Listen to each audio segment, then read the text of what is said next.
আল্লাহর এক বান্দা ছিল নামাজের সিজদায়। আল্লাহর ডাক দিয়ে বলে, বান্দা, তুই যতই নামাজ পড় আর যতই সিজদা কর, তোর ঠিকানা জাহান্নাম। এ কথা শুনে বান্দাটি বলতেছে, আলহামদুলিল্লাহ। আল্লাহ বলে, এই বান্দা, জাহান্নামের কথা শুনে কেউ আলহামদুলিল্লাহ কয়?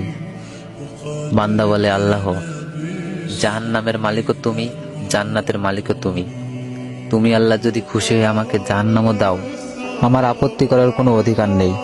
আল্লাহ বলতেছে, বান্দা, জাহান্নামে গেলে তুই পুড়ে যাবি, তোর কষ্ট হবে। বান্দা বলতেছে, আল্লাহ, কষ্ট শুধু আমার হবে না, তোমারও হবে।